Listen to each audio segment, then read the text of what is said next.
coi đèn đón nhà lùa ye lo wa cor coi do ajin coi đèn bo de be na le con wo ye bo wa coi ga wa đi ta cho ne ye che nin wa ma ta col ke tin de pyo wa col ke ya yin ga wa dai le wa nyam nya le wa ye dol ko nge la ba nya le da nya le da ko nya wa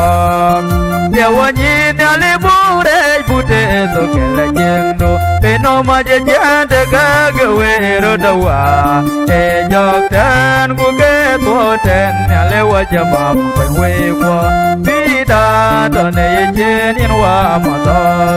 col ke tin de pyo wa col ke ya yin ga wa dai le wa nyam nya le wa ye dol ko nge da ba ba ye jong di lo je nya le da pe ran je twan pe ro er ko be de we lo ai ga wa pyal go ko col bo na wa di bo ber nyop bo ye dor bo yo ga wa lu ye na be no bi da to ne ye che nin wa ma ta col ke tin de pyo wa col ke ya yin ga wa dai le ba nyam nya le wa ye dol ko nge da ba tai wa ga ma da ma nya le na mo ga wa nya ni yo gu ga ko ba nya ko ba nya te na wa ko be ma ga be nya na wa jin nei pe de ku je nya le na ye ne ke pe